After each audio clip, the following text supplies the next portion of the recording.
obviously is not advocating armed jihad, is it? Okay, so again, al-Shafi'i also goes a bit more specific, right? So when it refers to Jews and Christians, they are referring to the original Muslim governance territories that included these regions in the Middle East. Okay, so al-Shafi'i says, mu'min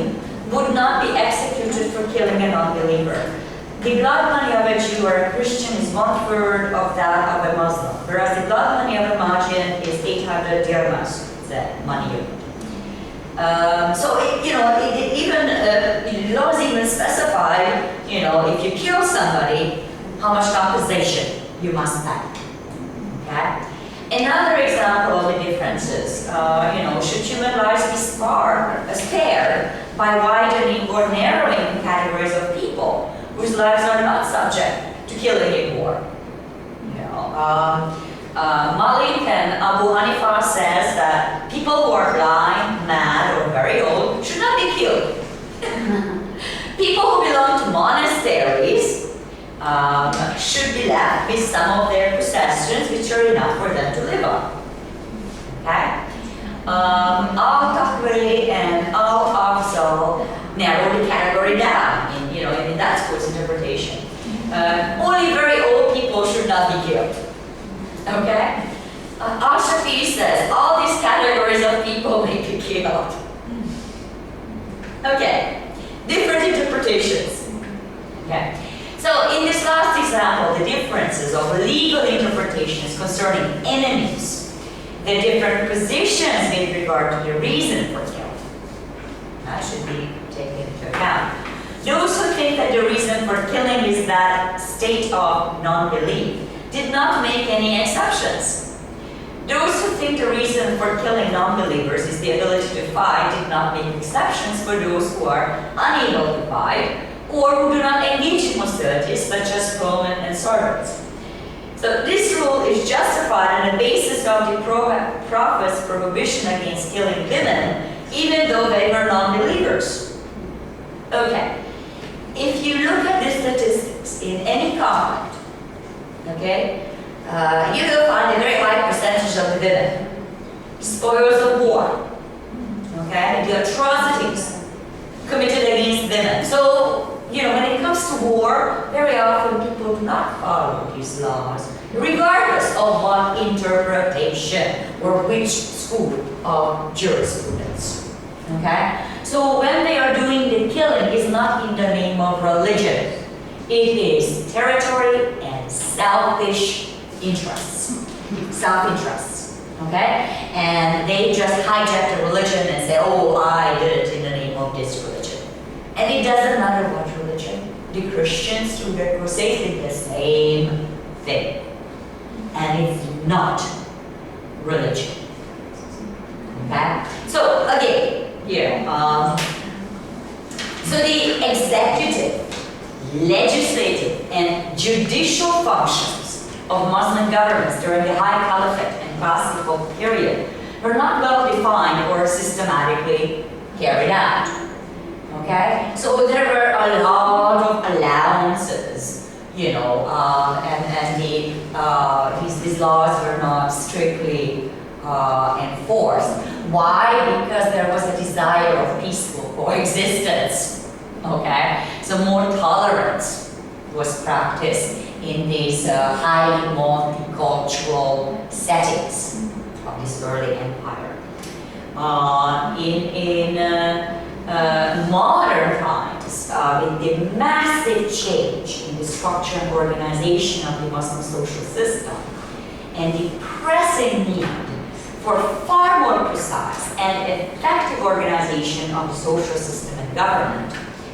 modern Muslim political authority has begun to commit itself to Islamic ideas and goals, developed its political base effectively along the same lines, and reorganized and systematized the functions of the government. So we have very different kinds of governments, right? From that of the classical times. Okay, so it's a lot more systematized now. However, this cannot fully be achieved without reforming the education system and constitutional system,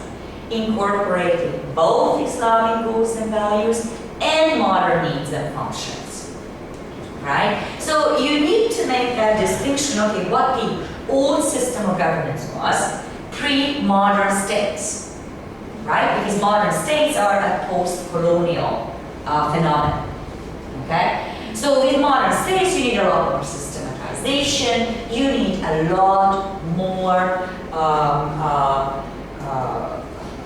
organization in terms of incorporating, the ideas and values of both systems. Okay, so that's what the author is arguing for. Before I start with the next section, I'm going to let my colleague translate it. ก็คือเมื่อกี้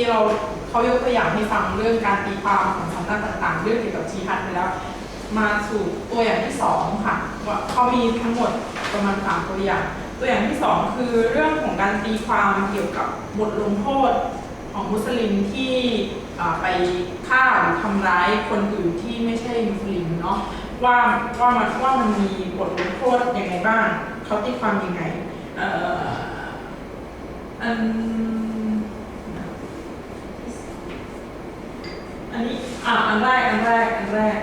คือเขาบอกว่ามันเกี่ยวกับเรื่องของความเชื่อว่าเลือดหรือการสูญเสียเนี่ยค่ะมันมีค่าของมันว่าเราจะตีค่าว่าสูญเสียคนเนี้ยมันมีค่าเท่าไหร่ยังไงอย่างนี้ใช่ไหมคะเขาเรียกว่า blood money ทีนี้มันก็จะมีว่า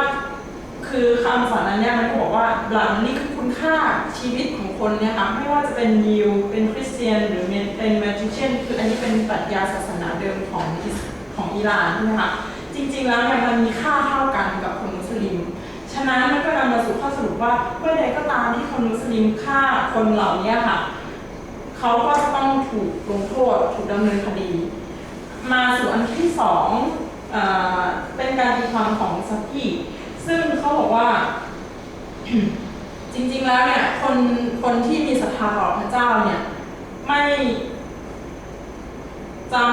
ถูกลงโทษถ้าสมมติว่าเขาไปฆ่าคนที่นับถือศาสนาอื่นหรือไม่มีศรัทธาต่อพระเจ้าเพราะว่าเขาบอกว่าชีวิตคุณค่าของชีวิตของคนเหล่านี้ค่ะคนยิวคนคริสเตียนหรือคนอื่นๆเนี่ยมีค่าเพียงแค่1 ใน 3ของคนมุสลิมในขณะที่คนที่นับถือปรัชญาของศาสนาดั้งเดิมของอิหร่านเนี่ยมีค่าเพียงแค่800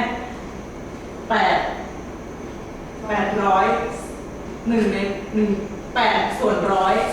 8%เท่านั้นเองของคนมุสลิมซึ่งมันทำให้เห็นว่าคุณค่าของคนเนี่ยมันไม่เท่ากันคุณก็มีสิทธิ์ไปฆ่าคนที่มีคุณค่าน้อยกว่าได้อันนี้เป็นการตีความอันต่อมาคือเป็นตัวอย่างที่3อันนี้เป็นตัวอย่างที่2นะคะเกี่ยวกับเรื่องของบทลงโทษเนาะอันที่3คือเรื่องของว่ามันมีไหมขอบเขตไหมว่าฆ่าใครได้ฆ่าใครไม่ได้ใครควรจะไม่ถูกฆ่าที่เราเคยคุยกันในภาคใต้บ่อยๆว่าผู้หญิงเขาแพ็กเกจอะไรอย่างเงี้ยเราไม่จริงๆมันไม่ควรจะเป็นเป้าหมายใช่ไหมคะทีนี้มันก็จะมีการตีความของประมาณ3อันเนาะ1 2 3อันแรกเขาตีความว่าคนที่เป็นคนพิการหรือคนตาบอดคนที่เป็นบ้าหรือคนที่แบบเป็นคนแก่อะไรเงี้ยไม่สมควรจะถูกฆ่าแล้วก็อีกอย่างนึงคือคนที่อยู่ในศาสนสถานหรืออยู่ในก็เรียกว่าไม่ว่าจะเป็นศาสนาใดก็ตามเนี่ยค่ะไม่สมควรที่จะถูกฆ่าเนาะเขาควรจะต้องมีสิทธิ์ที่จะดำรงชีวิตต่อไปอันที่2เขาจูโกวิโอ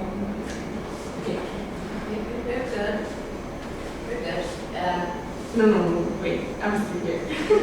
โอเคแล้วก็อีกอย่างนึงอันที่2เขาตีความว่าคนแก่เนี่ยค่ะไม่สมควรที่จะถูกฆ่าอันที่3เขาตีความว่าจริงๆแล้วคนไม่ว่าจะประเภทใดก็ตามเนี่ยก็อาจจะมีสิทธิ์ที่จะถูกฆ่าได้ทีนี้ ถ้าสมมติมองดูอันการตีความอันสุดท้ายเนี่ยค่ะในหัวข้อที่ 3 เรื่องของว่าใครสมควรฆ่าหรือไม่ควรฆ่าจริงๆแล้วในคำสอนในความแตกต่างของการตีความเหล่านี้ค่ะจริงๆแล้วเนี่ยมันเป็นเรื่องของเหตุผลของการฆ่ามันไม่ได้เกี่ยวกับว่าใคร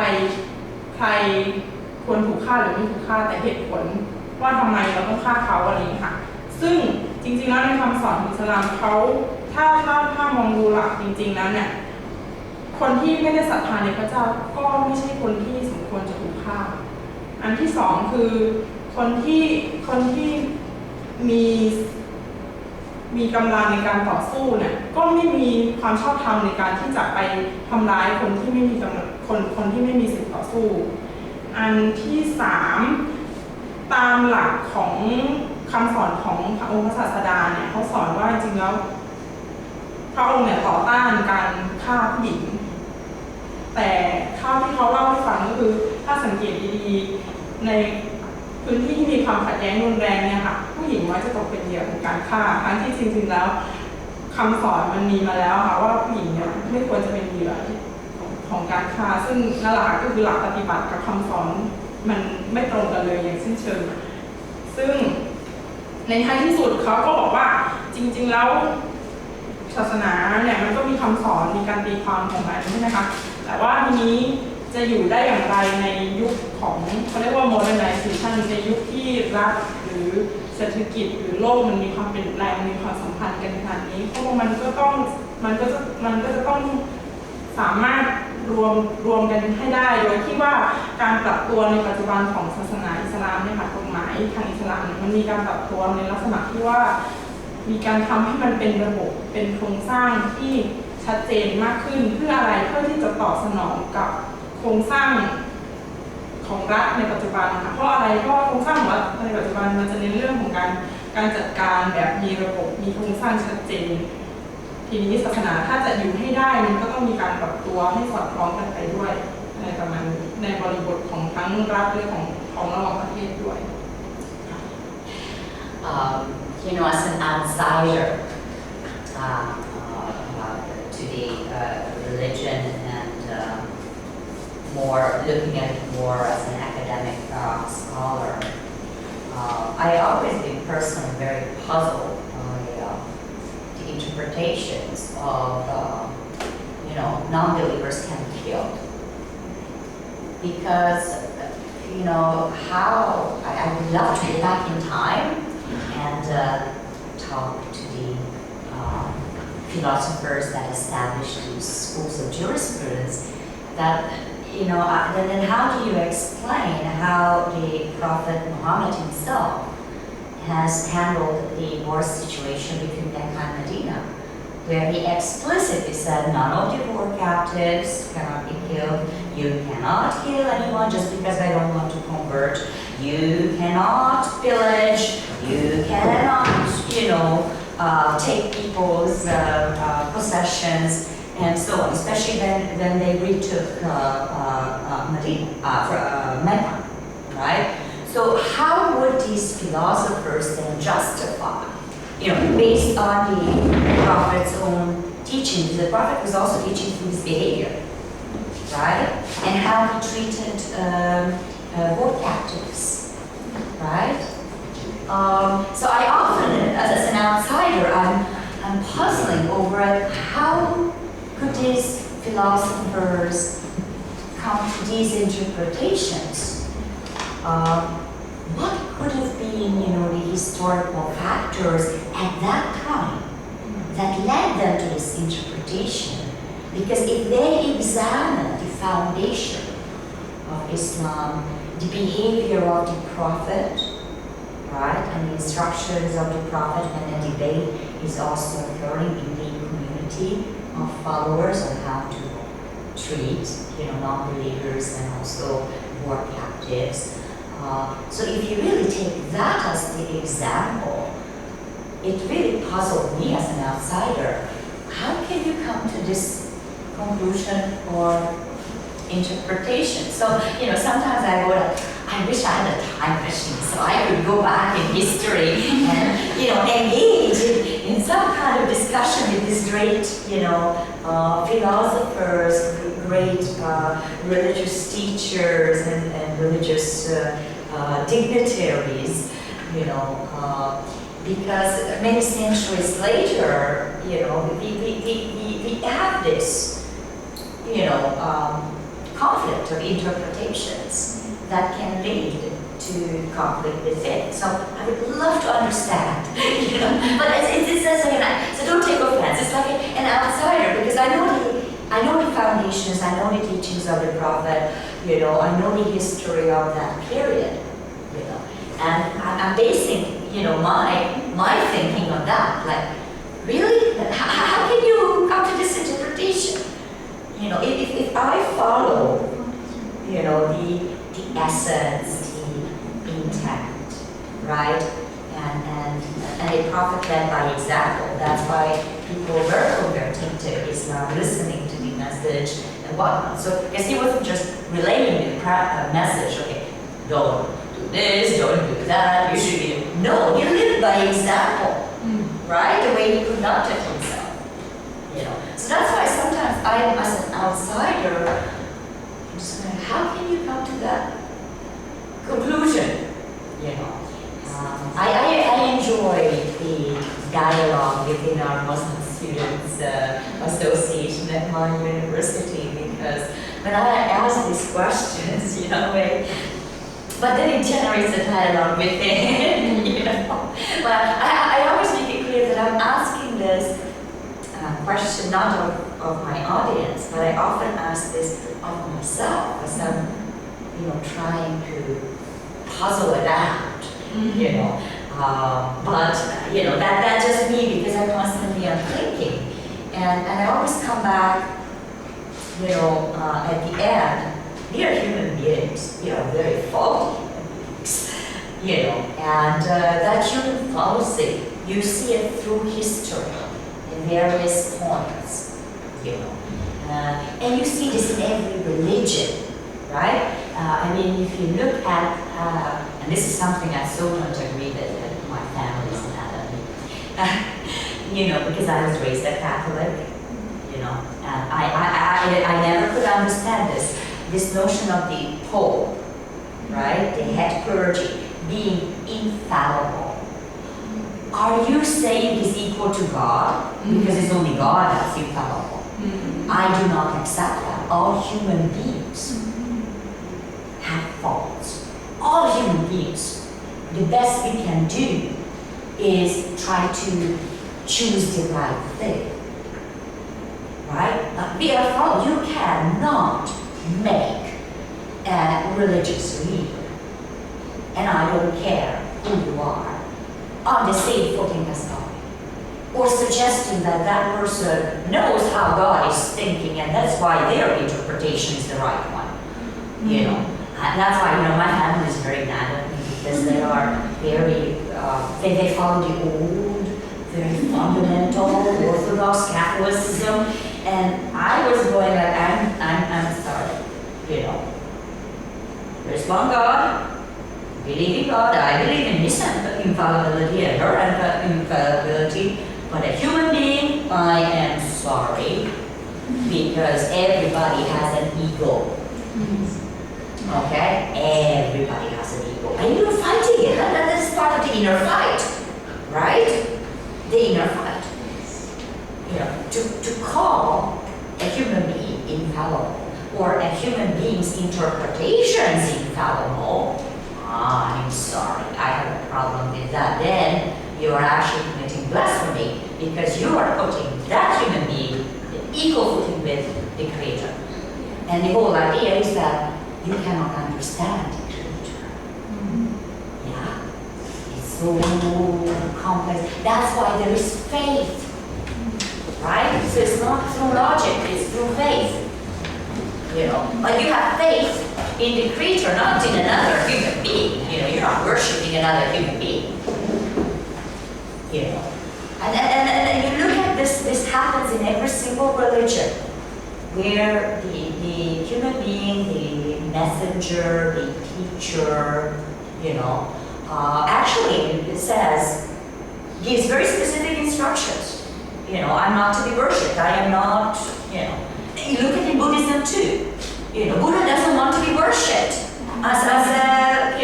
and then in the way it becomes practiced in many different places, people forget the message of enlightenment, how to reach enlightenment. Same in Christianity. No, they are not following the teachings, right? But whatever the Pope says is like who are you worshiping? And you see this. That's why I'm bringing up all these other. You see this every single religion. And one of the reasons in Islam you cannot have the depictions of the Prophet is precisely not to make the Prophet the focus of worship, because that was not the intent. Many people misunderstand, this particular aspect about Islam. And many Westerners what's the big deal? The cartoons representing. Aside from the fact that it was an impolite way of representing, but the very fact that you cannot they don't understand that. Which means that when you go back, is that you don't understand what the original teachings and message are there. Okay, because in Christianity too,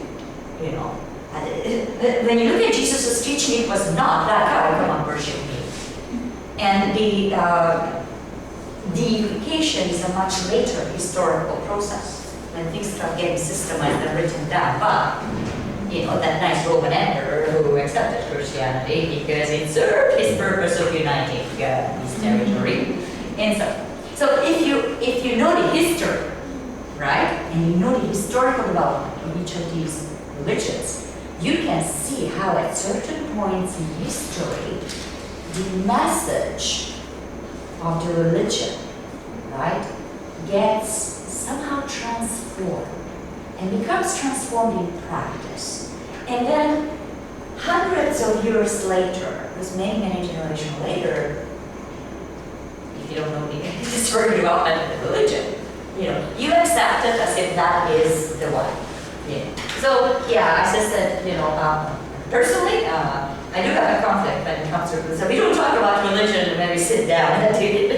table. We don't have religion discussions. We have prayers together, but we don't, because my family is very angry at me when I say, people is not infallible. I'm sorry, he's a human being. Don't put him on the same pedestal. So my family is very mad at me. But talking about the essence of teachings also bring us to the topic of ethical traditions. Okay, so Islam as an ethical tradition in international relations is our next smaller topic. It is the analysis of contemporary international relations, that the hiatus between the proliferation of normative discourses and the paucity of empirical analysis becomes strikingly apparent in Islamic scholarship. So there is no substantive analysis or interpretation of Islamic ethics with respect to contemporary events and needs. Okay? However, Khan proposes that the application to contemporary events of his construction of Islam as a dialectic ethical tradition will initiate a discourse that will apply Islamic ethics systematically to current issues in order to make all those states that claim Islamic character and heritage accountable to Islamic ethics of international relations. Okay, so this is Khan that's proposing it. Khan points out that colonialism not only stunted the political and economic development of most of the Muslim world, but also delayed the realization of the modern nation-state system until as late as the 1960s. Okay? And this is the effect of colonialism. The current system of nation-states and international relations based on the principles of state sovereignty did not become globalized until after the process of decolonization was complete. Now, it is due to this and the gradual decline of traditional Islamic pedagogical schools and universities that Islamic scholarship declined as the so-called secular perspectives dominated. Okay? And then whatever scholarship they ended up with, okay, was actually a reaction to the colonialist hegemony. Okay? But that rich wealth of Islamic scholarship that characterized, right, the heyday of Islamic culture before colonialism, okay, it really eroded. And whatever came into being in terms of the scholarship, you know, that was a reaction against the hegemonic oppression through colonialism. So he also points out that the contemporary abuse of Islamic ethical traditions lies with the leading Muslim states who use Islam selectively and partially. They often distort and misinterpret it to advance their national interests. And the absence of democracy, national interests are basically the interests of the authoritarian ruling elite of these countries. And they are aware of the immense power that Islamic legitimacy wields over the common population. And they use it to project their own power. Okay? So this is Khan's argument. By the way, in another writing of Khan, he really aims this at the Wahhabi school of Saudi Arabia. Okay, so just to give you a little context. Okay. But his interpretation is from a political setting, not necessarily of actual Wahhabi teaching.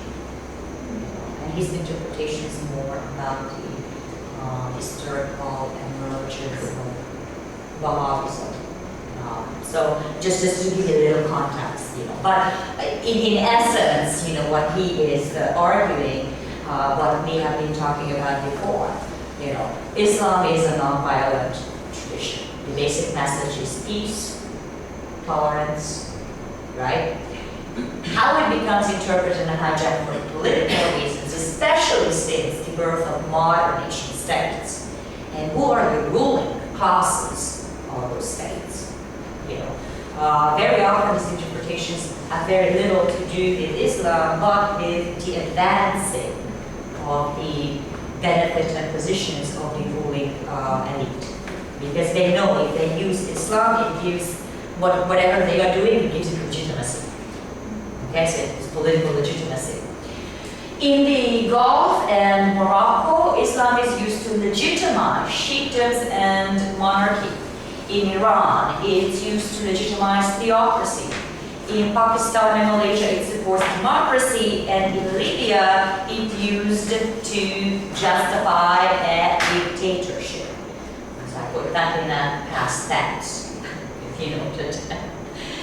But Islam is used by leaders not just to gain political power, but also used to sustain regimes, often in a strikingly un-Islamic character.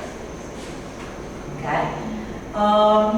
Some Muslim states, with their declarations of Islamic human rights, moderated by undefined limits with respect to the Sharia, use Islam as an excuse to escape the moral and humanitarian responsibilities they have towards their own populations, to the international community, and to God in whose name they purport to rule it.